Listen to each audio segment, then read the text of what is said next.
네,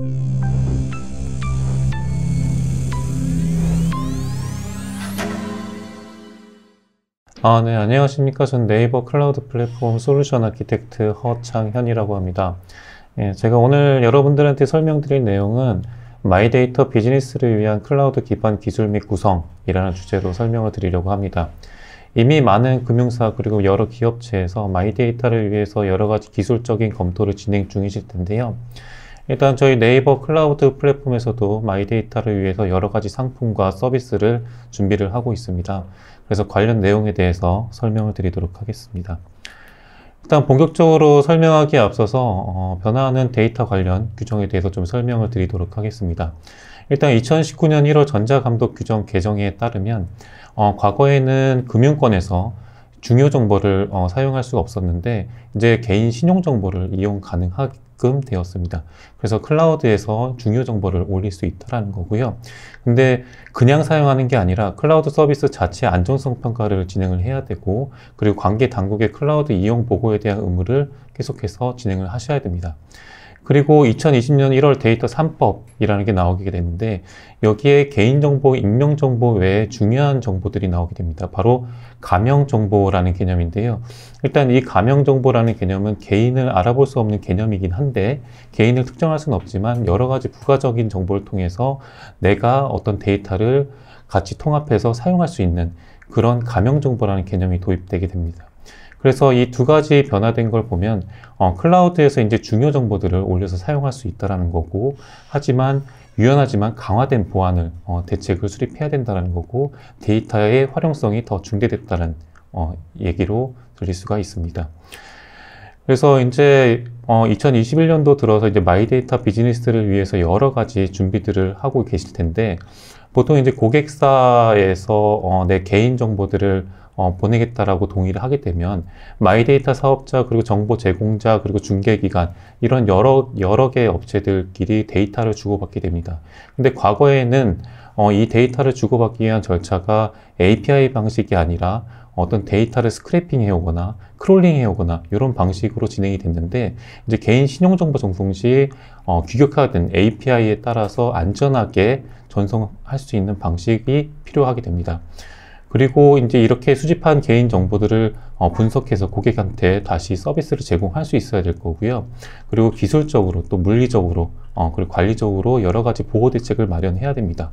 그리고 개인 신용 정보를 다루는 거기 때문에 이 개인 신용 정보 처리한 내역들을 특정 기간 동안 보관을 하고 있어야 됩니다. 이렇게 하기 위해서는 여러 가지 인프라 구성 요소들이 필요하게 되고요. 저희 네이버 클라우드 플랫폼에서 준비하고 있는 내용들을 하나씩 설명드리도록 하겠습니다. 네, 일단 마이데이터 가이드라인에 따르면은 이런 항목이 있습니다.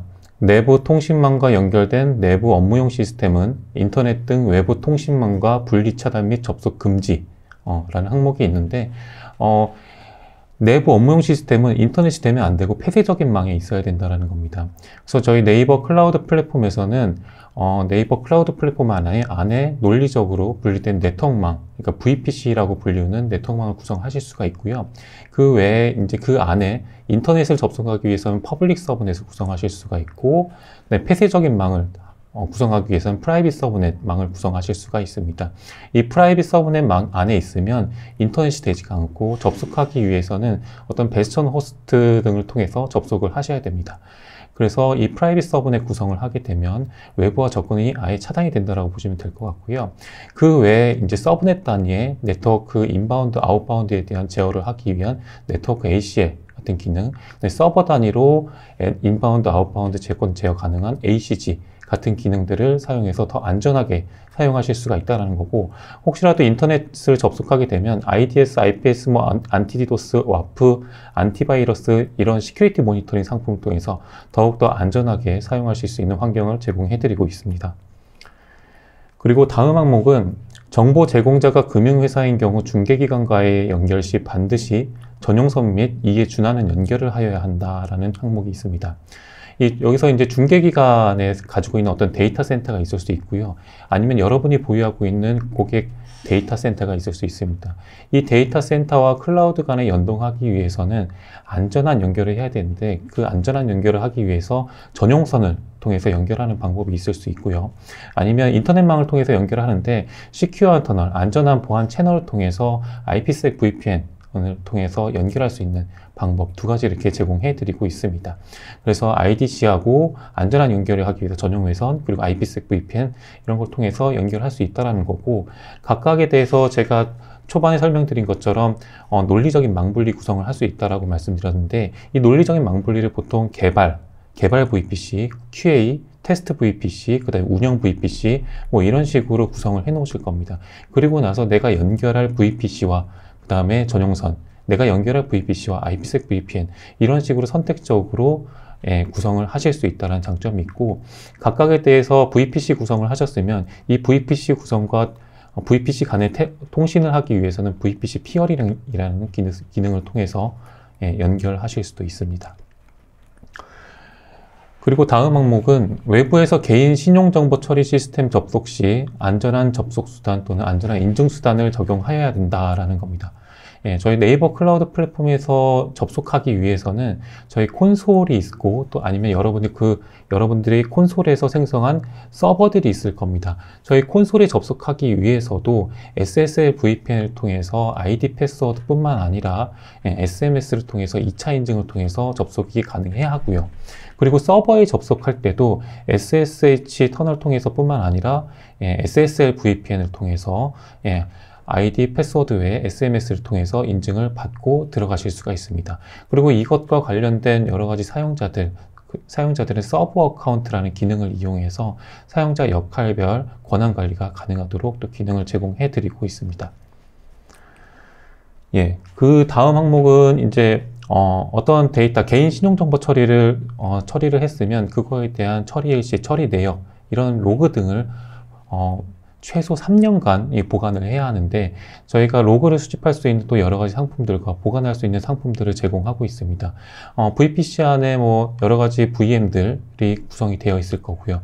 그 VM들이 이제 로그들을 계속 남기고 있을 텐데, 이 로그에 있는 여러 가지 형식들, 포맷을 지원을 하고 있고요. 수집하기 위한 포맷을 지원을 하고 있고요.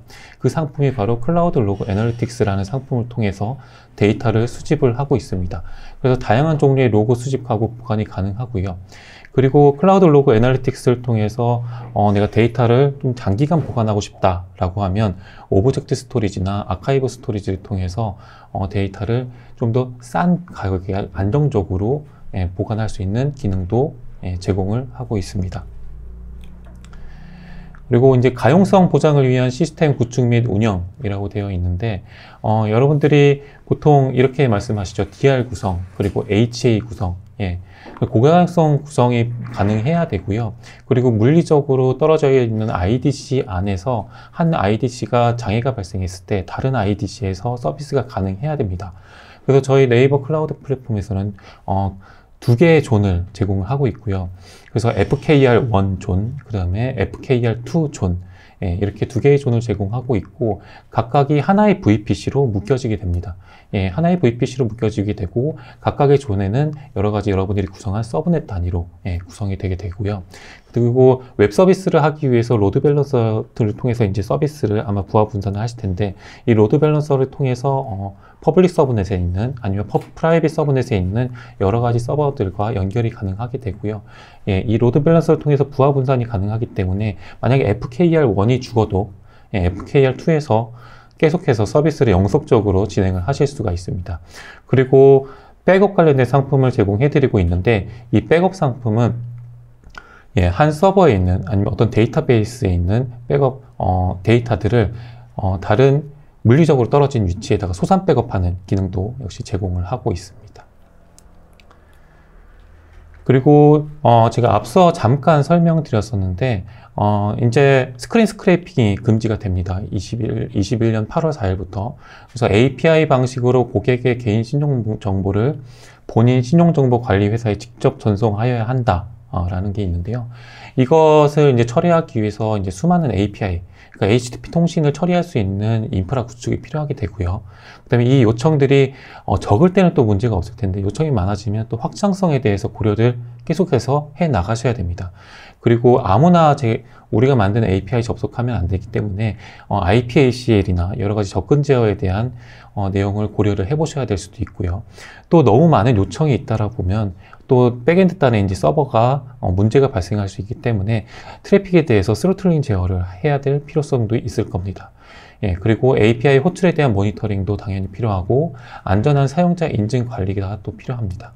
예, 이런 서비스를 직접 구축하실 수 있는 방법도 있고 여러 가지 좋은 솔루션들이 있기 때문에 아니면 저희 네이버 클라우드 플랫폼에서 API 게이트웨이라는 상품을 통해서 서비스를 제공받아 보실 수도 있습니다. 그래서 API 게이트웨이를 사용하시면 완전 관리형으로 제공되기 때문에 어떤 서버가 필요치가 않고요. 여러분들이 필요한 거는 내가 어떤 정보 수신자, 마이데이터 사업자나 아니 여러 가지 금융기관 쪽에다가 API를 제공할 거에 대한 명세를 지정을 하게 됩니다. 그래서 메서드는 get 방식으로 호출할 거고 아니면 포스트 방식으로 호출할 거고 이런 메서드를 지정을 하고요. 그 다음에 내가 노출할 URL들을 지정을 하게 됩니다. 이렇게 표준 API 구성이 되면 외부에서 이제 호출할 환경이 갖춰졌다는 거고요. 하지만 내가 만든 API를 아무나 호출하면 안 되겠죠. 그래서 어센티케이션 기능도 당연히 제공해드리고 있고 OAuth 2.0 기반의 HMAC 인증, 그 다음에 여러분들이 어떤 커스텀하게 인증을 하고 싶다라고 하면 어서라이저 기능도 역시 제공을 하고 있습니다. 그리고 액세스 컨트롤 관련해서 API에 대한 접근 제어 관련된 기능도 제공하고 있고요. IPACL, 그 다음에 인계치에 대한 제어, 이런 기능들을 제공해드리고 있고 각각에 대해서 API 호출이 잘 되고 있는지 에 대한 모니터링 기능도 제공을 하고 있습니다. 그래서 이렇게 완전 관리형으로 되어 있는 서비스를 제공받아 보시면 여러분들이 직접 인프라에 대한 운영 및 관리, 그 다음에 비용적으로도 좀 부담을 많이 줄이셔서 사용하실 수 있는 환경을 제공해 드리고 있습니다. 그래서 이렇게 제가 인프라 구성에 대해서 좀 빠르게 좀 살펴봤는데요. 결국에는 근데 여러분들이 후에 마이데이터를 하는 이유 중에 하나가 이제 데이터 분석을 위해 하고 그걸 통해서 또 더 나은 인사이트를 얻기 위함이 아닐까 싶은데요. 일단 데이터를 수집하기 위해서 여러 가지 뭐 신용정보, 웹로그, 어플리케이션 로그, 사용자 행위, 뭐 금융거래 데이터 이런 데이터들을 계속해서 수집을 해 오실 겁니다. 예, 그리고 그 수집된 데이터를 기반으로 해서 어떤 분석 작업을 수행을 하게 될 거고요. 이 분석을 통해서 나오는 인사이트를 가지고 내가 만든 더 나은 서비스를 제공하게 될 것이고요. 그 서비스 통해서 더 많은 사용자를 받게 될 겁니다. 그리고 더 많은 사용자가 얻게 되면 또 거기서 나오는 더 많은 데이터가 있겠죠. 그래서 이런 선순환적인 구조를 만드는 게 바로 마이데이터 사업의 굉장히 중요한 골자가 아닐까 싶은데요.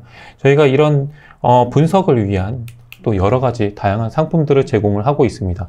고클럭의 CPU가 필요하다고 하면 CPU 인텐시브라는 상품 제공하고 있고, GPU 서버도 제공하고 있는데 V100, P40 이런 GPU 서버 제공해드리고 있고요. 하드 코어 시스템하고 스팍이나 프레스토, 그 다음에 HBase 이런 클러스터를 완전 관리용으로 사용할 수 있는 클라우드 하둡 상품, 그 다음에 카프카를 클러스터형으로 사용할 수 있는 클라우드 데이터 스트리밍 서비스, 그 다음에 엘라스틱 서치 서비스, 그리고 분석에 관련된 서비스, 쿠버네티스 관련 서비스, 스토리지 서비스, 이런 다양한 상품들을 제공을 해놓고 있습니다. 그래서 몇 개를 좀 샘플로 좀 보여드리면 분석하기 쉬운 설치형 이미지도 제공을 해드리고 있어요. 여러분들이 내가 어떤 텐서플로우를 이용해서 분석을 하고 싶다, 아니면 케라스를 이용해서 분석하고 싶다, 아니면 R, 파이썬 이런 라이브러리를 이용해서 분석하고 싶다고 하실 때 보통 주피터 노트북이라는 툴을 많이 사용합니다. 그래서 저희 텐서플로우 서버라는 상품을 사용하시면 CPU 인텐시브, GPU 하이 메모리 스탠다드 이런 서버 환경을 미리 구축해 놓고 그 안에 GPU 서버 그 안에 주피터 노트북이 설치된 환경을 바로 제공받아 보실 수 있는 쉬운 설치형 이미지를 제공을 하고 있습니다. 이미 아나콘다까지 설치가 돼 있어서 다른 라이브러리가 필요하다고 하시면 또 설치해서 사용하실 수 있는 환경을 제공해 드리고 있습니다. 또 앞서 잠깐 설명드렸는데 쿠버네티스 서비스를 제공해 드리고 있는데요. 이 쿠버네티스 서비스도 역시 관리형 서비스입니다. 보통 분석을 하기 위해서 주피터 노트북을 많이 사용하는데 이 주피터 노트북 같은 경우에는 사용자 인증이 안 된다라는 단점이 있습니다. 하지만 회사 내에는 여러 명의 분석가들, 데이터를 가지고 어떤 작업을 처리하고 싶은 사람들이 있을 수 있고요. 그 사용자마다 독립된 공간을 할당해 주기 위해서 이 쿠버네티스 서비스를 사용해 보실 수도 있습니다. 그래서 주피터 허브를 이용해서 사용자 인증을 받고요. 그리고 쿠버네티스 서비스를 통해서 만들어진 여러 개의 워커노드들이 있을 텐데, 사용자가 로그인하게 되면 하나의 파드가 할당되어서 그 사용자가 해당 파드로 접속해서 분석 작업을 수행하실 수 있도록 이런 환경을 구축해 보실 수도 있습니다. 파이썬, R, 텐서플로우 여러 가지 분석 라이브러리를 사용해서 구축해 보실 수가 있고, 또 모니터링 관련해서 그라파나, 그런 프로메테우스 이런 오픈소스 모니터링 서비스와 연동도 쉽게 가능하게 됩니다. 그리고 이제 뭐 하둡이나 R, 파이썬 이런 분석 툴을 이용해서 분석을 하실 수도 있지만, 대용량 데이터 분석을 위해서 또 클라우드 하둡 코어 그리고 스팍, HBase, 프레스토 이런 서비스들을 쉽게 사용하실 수 있도록 클러스터 형태의 관리형 서비스를 또 제공해 드리고 있습니다. 그래서 하드코어, 내가 맵리듀스를 사용할 거야 라고 하면 하드 코어를 사용하시면 되고요. 거기에 기본적으로 하이브나 주키퍼, HBase 이런 라이브러리들도 다 설치가 되어 있습니다. 그리고 스팍을 사용하고 싶다라고 하면 스팍을 선택해서 클러스터를 만들면 되고요. 그것과 관련된 관리 툴인 제플린 같은 것도 이미 설치돼서 제공을 해드립니다. 그래서 여러분들은 직접 내가 사용하고 싶어하는 워커노드 개수, 그 다음에 사용하고자 하는 툴, 하둡을 쓸 건지 스팍을 쓸 건지 HBase를 쓸 건지 이런 것들만 선택을 하시고 몇 번의 클릭만으로도 대용량 처리를 할 수 있는 멀티 테넌트 데이터 처리 클러스터를 만들어 보실 수 있는 환경을 제공해 드리고 있습니다. 저희 클라우드 하둡의 장점이라고 하면 일단 기존의 온프레미스 환경 같은 경우에는 여러분들이 VM들을 만들고 그 다음에 마스터 노드 만들고 그 다음에 엣지 노드를 또 만들고 이런 식으로 구성을 하실 텐데 각각에 대해서 또 스토리지들이 붙어 있을 겁니다. 그리고 고가용성을 보장하기 위해서 각각의 스토리지들이 리플리케이션이 걸려 있어요. 그래서 리플리케이션이 걸려 있다 보니까 그 리플리케이션 거는 그 공간만큼 또 비용이 차징되게 됩니다. 그래서 운영 비용이라는 게 또 증가하게 되고요. 하지만 클라우드 하둡 같은 경우에는 스토리지를 오브젝트 스토리지로 사용해 보실 수가 있습니다. 그래서 클러스터를 이미 만들었고 여기서 이제 HDFS 스토리지가 필요한 게 아니라 오브젝트 스토리지로 바로 연결시킬 수가 있습니다. 그렇기 때문에 공간에 대한 낭비가 없고요. 좀 더 효율적으로 또 안전하게 스토리지 공간을 사용하실 수 있다는 겁니다. 예. 그래서 이런 기능들도 당연히 제공을 해드리고 있는데요. 워커노드에 대한 스케일 아웃입니다. 내가 지금 현재는 분석을 할 때 2대의 워커노드로만 분석을 하면 되는데, 내가 한 5대로 아니면 10대로 분석을 하고 싶다라고 하면 5대로 10대로 이렇게 늘리시면 되고요. 또 다시 분석 작업이 이제 많이 줄었네 라고 하면 또 다시 5대, 2대 이렇게 줄여 나갈 수 있는 환경을 제공해 드리기 때문에 비용 효율적으로 사용해 보실 수 있는 환경을 제공해 드리고 있습니다. 예. 그럼 이제 엘라스틱 서치라는 상품도, 엘라스틱 서치 서비스도 상품을 제공해 드리고 있습니다. 이 엘라스틱 서치 상품 같은 경우에는 보통 데이터를 수집해서 그 데이터를 빠르게 검색하고 또 시각화까지 하고 싶을 때 사용을 하게 되는데요. 일단 여러분들이 가지고 있는 어떤 서버 환경, 그리고 쿠버네티스 환경, 이런 클러스터 환경이 있다라고 하면 각각에 대해서 어떤 플런트D나 아니면 로그스탯이 같은 에이전트를 설치하게 됩니다. 그리고 이 플런트D나 로그스탯을 통해서 데이터를 수집해 오게 되는데, 중간에 하나의 데이터를 어그리게이터 할 수 있는 공간을 하나 둡니다. 그래서 플런트D를 통해서 어떤 스로틀링 제어를 하거나, 아니면 데이터가 너무 많이 오게 되면은 좀 줄이는 역할을 한다거나, 아니면 다른 쪽으로 저장할 수 있는 공간으로 또 다시 보낸다던가 이런 식으로 데이터를 통합하게 되고요. 그래서 플런트D 통해서 어떤 데이터는 엘라스틱 서치 서비스로 데이터를 전달해서 빠르게 검색이 가능하게 할 수도 있고, 아니면 어떤 로그형 데이터다. 그 로그형 데이터들은 오브젝트 스토리지나 아니면 아카이브 스토리지를 통해서 데이터를 보관하실 수도 있고요. 아까 말씀드렸던 것처럼 클라우드 하둡하고 또 오브젝트 스토리지하고 연결시켜서 빅데이터 분석에 대한 처리, HBase나 프레스토 이런 하둡 코어들을 사용해서 더 나은 분석을 하실 수도 있을 겁니다. 그리고 엘라스틱 서치 서비스 같은 경우는 굉장히 큰 장점 중에 하나죠. 바로 키바나라는 시각화 툴을 제공을 한다라는 거고요.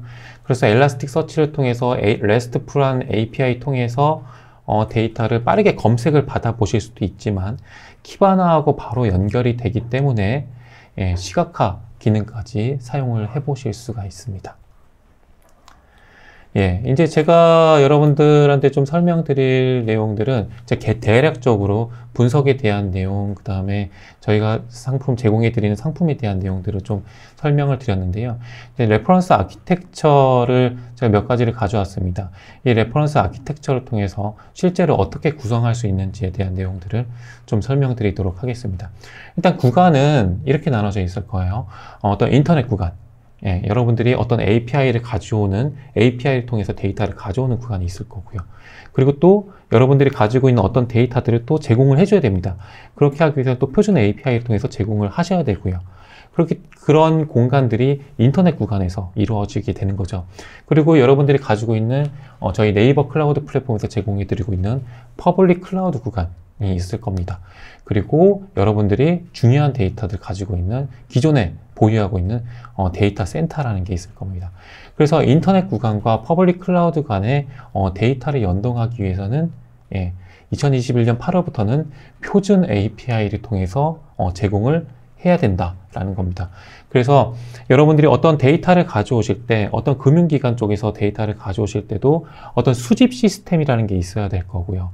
그 수집 시스템은 여러 개의 퍼블릭 서브넷으로 구축되어 있을 거고, 퍼블릭 서브넷 안에 해당 금융기관에서 제공하는 API를 호출해서 그 호출한 결과값을 가지고 어떤 데이터베이스에 넣던가, 아니면 스토리지에 보관을 한다던가, 아니면 여러분들이 보유하고 있는 어떤 데이터 센터 쪽으로 전용선을 통해서 데이터를 전달한다던가, 이런 식의 플로우를 가져가야 될 겁니다. 데이터 수집 시스템 같은 경우에는.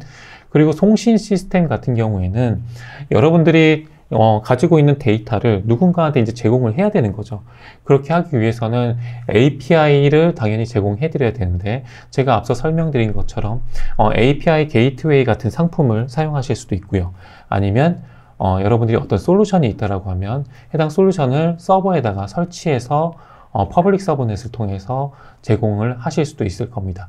그렇게 하기 위해서는 표준 API를 제공해야 된다는 거고요. 그리고 여러분들 데이터를 가져갈 어떤 사업자 아니면 금융기관 이쪽에서 여러분들이 만든 표준 API를 호출해서 데이터를 가져가도록 이런 식으로 구성을 하실 수가 있습니다. 그리고 만약에 마이데이터 관련돼서 여러분들이 어떤 웹 서비스를 하고 계신다라고 하면 또 다른 영역을 만들어서 퍼블릭 서브넷에 외부랑 통신하기 위한 구간을 놔두고요. 그 퍼블릭 서브넷엔 웹, 그 다음에 와스, 그 다음에 로드 밸런서 이런 것들이 위치하게 될 거고요. 그다음에 프라이빗 서브넷에 여러분들 필요에 따라서 와스가 들어갈 수도 있고, 아니면 어떤 데이터베이스가 들어갈 수도 있을 겁니다. 이런 웹 서비스를 또 구축을 해서 사용하실 수 있는 이런 아키텍처를 구성해 보실 수가 있습니다. 그리고 이제 두 번째로 살펴볼 항목은 여러분들이 기존에 이제 서비스를 하고 계신 것들이 있을 거예요. 그 서비스는 어떤 B2C 향으로 서비스를 하고 계실 거고요. 지금 왼쪽의 그림을 보시면은 서비스 유저스라고 되어 있고 B2C라고 되어 있습니다. 이 B2C 통해서 어떤 서비스를 하고 계실 텐데, 이 서비스를 하기 위해서 아마 로드 밸런서라는 걸 운영을 하실 거예요. 왜냐하면 해당 서버들이 여러 개의 웹 서버들을 가지고 계실 거고, 해당 로드 밸런서를 통해서 부하 분산을 통해서 가용성을 높여 가셔야 되기 때문에 퍼블릭 서브넷에 웹 서버를 위치시킬 거고요. 그 다음에 어떤 로직을 처리하기 위한 와스 서버가 필요할 겁니다. 이 와스 서버는 프라이빗 서브넷 구간에 위치할 거고, 그다음에 DB는 프라이빗 서브넷 구간에 위치할 겁니다. 이런 식으로 웹 와스 DB 이렇게 3티어로 분리가 되어 있을 거고요. 각각에 대해서 고가용성을 적용하기 위해서 오토스케일링이라는 기능도 역시 제공을 하고 있을 겁니다. 이 오토스케일링 기능을 사용하게 되면 어떤 트래픽이 늘어났을 때, 평상시에는 CPU가 한 50% 정도 차지하고 있는데 한 90% 정도 CPU가 차지한다라고 했을 때, 해당 서버에 대한 부하가 계속 늘어나게 되니까 서버를 자동적으로 증가시켜 가지고 부하를 처리할 수 있는, 부하를 낮춰줄 수 있는 그런 서비스를 제공을 하고 있습니다. 어쨌든 이런 웹 와스 DB 이런 식으로 구조를 가져갈 거라는 거죠. 그리고 나서 와스 서버에서 나오는 여러 가지 로그 등을 이용해서 여러분들이 어떤 부가적인 정보를 처리하고 있을 때, 이 이 부가적인 정보를 가지고 데이터 분석에 이제 활용을 하고 싶으실 겁니다. 그렇게 하기 위해서 하단에 보이시는 오브젝트 스토리지라는 상품을 통해서 데이터를 계속해서 누적해서 저장을 하게 될 거고요.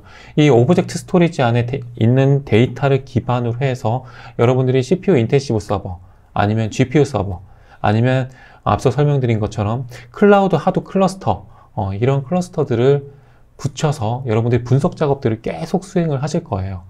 그리고 나서 이 분석에 관련된 어떤 모델 데이터가 나왔던가, 아니면 인사이트를 얻을 수 있는 어떤 데이터들이 나왔다고 하면 외부에 이제 데이터를 공개를 해야 될 겁니다. 예. 그리고 이걸 통해서 어떤 B2B 사업을 또 다시 하실 수가 있는 거죠. 그래서 이 데이터를 제공하기 위한 방법들이 제가 말씀드렸던 것처럼 API 게이트웨이를 통해서 API 명세가 정해진 일정한 규격대로 데이터를 전달할 수 있는 방법이 있는데, 중간에 여러분들이 만든 어떤 스프링 부트, 아니면 플라스크, 디장고, 이런 웹 서비스, 웹 URL을 제공해 줄 수 있는 라이브러리들을 아마 구축을 해 놓으셨다라고 하면 API 게이트웨이를 통해서 해당 서버에 있는 엔드포인트 URL하고 연동할 수 있는 기능도 제공을 해드리고 있습니다. 그렇기 때문에 프론트 단에서는 스프링 부트나 디장고를 통해서 API 게이트웨이가 연결을 하고요. 그다음에 백엔드 단에서는 프라이빗 서브넷 구간에서 와스 단에서 이제 CPU 인텐시브나 GPU 서버 통해서 분석 작업을 수행한 결과들을 계속해서 제공하는 방식으로 구성을 해보실 수가 있습니다. 예, 그리고 다음으로 이제 살펴볼 아키텍처는요. 제가 처음에 보여드렸던 아키텍처는 웹, 와스, DB 뭐 이런 식으로 단순한 구조였어요. 하지만 이제 고가용성 구조를 아마 구축을 하실 필요가 있습니다. 그래서 앞서 설명드린 것처럼 저희는 하나의 금융 클라우드 안에 VPC를 구성을 해 놓으실 수가 있고, FKR1 그리고 FKR2를 통해서 HA 구성이나 DR 구성을 하실 수 있다라는 거고요. FKR1에다가 이제 여러분들이 만들 어떤 서버들, 웹 서비스를 만들 거고요. 그다음에 FKR2에도 똑같이 웹 서비스를 만들 거예요. 근데 고가용성, 장애 이런 거에 대한 대비를 하기 위해서 프론트 단에다가 앞에다가 퍼블릭 로드 밸런서라는 걸 둡니다. 그리고 FKR1에 있는 서버하고 연결시키고요. 그리고 FKR2에 있는 서버와 연결시킵니다. 그래서 FKR1에 있는 서버들이 만약에 서비스가 안 된다 라고 했을 때 서비스 중단 없이 바로 FKR2에서 서비스를 하실 수 있도록 이렇게 구성을 해 보실 수가 있습니다. 당연히 퍼블릭 서브넷 구간도 그렇고요. 프라이빗 서브넷 구간, 백엔드 단도 마찬가지로 와스를 이렇게 구성을 해 놓으실 수가 있고, 데이터베이스는 한쪽에다 몰아두고 클라우드 하드도 이렇게 HA 구성을 하실 수가 있습니다. 그리고 나서 여기에 나오는 이제 로그들을 이제 오브젝트 스토리지나 이런 스토리지에다가 데이터를 저장하실 수도 있고요. 그다음에 이제 백업을 통해서 소산 백업을 하실 수가 있습니다. 그래서 웹 서버나 앱 서버 아니면 DB 서버가 있다라고 하면 소산 백업을 하실 수가 있고요. 그리고 여러분들이 보유하고 있는 어떤 IDC가 있다라고 하면 그 IDC하고 해당 VPC를 통해서 연동해서 어떤 데이터를 처리한다던가 아니면 중요한 데이터를 보관한다던가 아니면 어떤 데이터를 가져온다던가 이런 식으로 구성을 해 보실 수가 있습니다. 그리고 한 가지 말씀드릴 게, 이제 안전하게 서비스를 해야 되기 때문에 외부 인터넷과 연결되는 구간에는 저희 시큐리티 모니터링이라는 상품을 제공을 하고 있습니다. 그래서 앞단에 보시면 안티디도스, IDS, IPS, 와프 이런 상품을 통해서 각각에 대해서 보안 취약점이나 아니면 여러 가지 공격에 대해서 막을 수 있는 기능들도 역시 제공을 하고 있습니다. 그리고 레퍼런스 아키텍처 4번을 이제 보면 이제 데이터 분석에 대한 아키텍처를 한번 가져와 봤습니다. 일단 데이터 수집, 제가 계속 설명드렸던 것처럼 뭐 어떤 표준 API를 통해서 어떤 데이터를 계속 수집을 해올 것이고요. 그리고 이 데이터를 수집한 것을 어디론가 적절하게 데이터를 보낼 수 있어야 됩니다. 예. 그렇게 보내기 위해서는 보통 카프카라는 오픈소스를 많이들 사용하고요. 저희도 클라우드 데이터 스트리밍 서비스라고 해서 완전 관리용으로 또 서비스를 제공해 드리고 있기도 합니다. 그리고 앞서 엘라스틱 서치 사례에서도 잠깐 보여드렸다시피 어떤 서버에 있는 로그 등을 수집하기 위해서 로그 스탯이나 프론트 DD 이런 클라이언트 툴을 이용해서 데이터를 수집하실 수도 있습니다. 그래서 로그스테이시나 플런트 DE를 통해서 바로 어떤 서버 쪽으로 엘라스틱 서치 쪽으로 데이터를 보내실 수도 있고, 아니면 카프카를 통해서 데이터를 다른 쪽으로 중계하는 역할을 통해서 좀 더 효율적으로 보내실 수 있는 방법도 제공을 하고 있습니다. 그래서 이렇게 데이터를 계속해서 수집을 해 오실 거예요. 그럼 이런 데이터 수집한 결과들을 어떤 데이터를 정제하고 가공하고 분석 작업을 해야 됩니다. 데이터가 너무 많이 쌓이게 되면 그 데이터 자체만으로도 의미가 없을 수가 있습니다. 그래서 보통 ETL이라는 작업들을 많이 하고요. 그래서 필요 없는 데이터를 없앤다던가 아니면 데이터 포맷을 변경한다던가 이런 작업들을 많이 하게 됩니다. 그래서 저희 클라우드 하드웹에 사용하시면 스팍이나 하이브를 사용하시면 ETL 기능도 역시 사용을 해 보실 수가 있고요. 그리고 여기에 나오는 이제 데이터들은 오브젝트 스토리지 이제 데이터가 쌓여 있을 겁니다.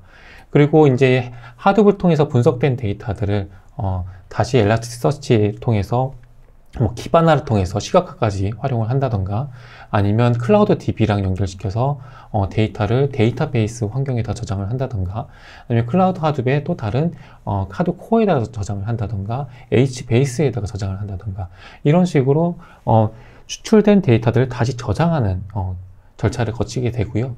이렇게 저장된 결과들을 키바나나 태블로나 여러 가지 BI 관련된 툴들을 이용해서 시각화까지 해보실 수가 있고, 이렇게 분석된 결과들을 여러분들이 다시 필요하다고 하시면 GPU 서버나 CPU 인텐시브 서버 통해서 머신러닝이나 딥러닝 기반의 데이터 분석을 하실 수도 있을 겁니다.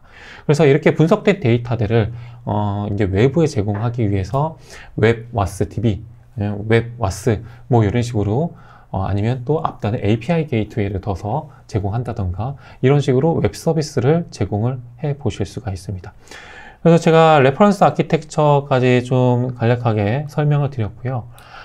저희 네이버 클라우드 플랫폼을 사용하게 되시면 이제 안전한 환경에서 사용을 하실 텐데, 저희가 제공하고 있는 저희의 강점인 또 시큐리티 상품들을 굉장히 다양하게 제공을 하고 있습니다. 앞서 설명드렸던 것처럼 시큐리티 모니터링 서비스였죠. 그래서 와프, IPS, IDS, DDoS 이런 시큐리티 모니터링 기능을 받아보실 수도 있고요. 그 다음에 사용자에 대한 권한 분리, 계정에 대한 권한 분리를 하기 위해서 서버 어카운트 기능 제공하고 있고, 서버 단에서 네트워크 인바운드, 아웃바운드 제어를 하기 위한 ACG, 그 다음에 서브넷 단위의 네트워크 인바운드, 아웃바운드 제어를 하기 위한 ACL, 네트워크 ACL, 그리고 시큐어 존, 그 다음에 프라이빗 서브넷 이런 것들을 제공해드리고 있고요. 키 매니지먼트 서비스하고 서티피케이트 매니저를 통해서 안전한 인증서 관리를 또 하실 수가 있습니다. 또 사용자에 대한 행위 추적, 감사 이런 것들이 굉장히 중요하잖아요. 그래서 클라우드 액티베이트 트레이서, 클라우드 어드바이저, 리소스 매니저 이런 기능 이용해서 로깅, 사용자 행위에 대한 오딧 로깅을 하실 수가 있습니다. 네, 이렇게 다양한 시큐리티 관련된 상품들도 역시 제공을 하고 있으니까 여러분들이 꼭 한번 활용을 해보셨으면 좋겠고요. 그리고 정보보호 인증 현황을 좀 살펴보면 저희 클라우드 컴퓨팅 서비스 관련해서 보안 인증, 이아스, 사스 분야에서 또 제공을 하고 있고요. 그 다음에 글로벌 서비스 통제 수준 표준 인증 SOC, 그 다음에 ISMS, ISMSP, 그 다음에 CSA, 스타 이런 인증들을 좀 더 제공을 받았고, 이런 인증 서비스를 통해서 여러분들이 기본 보호 조치 평가 생략이 가능하게 됩니다. 그래서 좀 더 효율적으로 여러분들이 클라우드 서비스를 사용할 때 안전하게 또 도움을 받아보실 수 있다라는 겁니다. 제가 오늘 설명드릴 내용은 한 이 정도이고요. 여러분들이 금융 서비스를 사용하시는 데 있어서 마이데이터 서비스를 성공적으로 구축하고 서비스하기 위해서 저희 네이버 클라우드 플랫폼을 꼭 한번 활용해 보셨으면 좋겠습니다. 네, 감사합니다.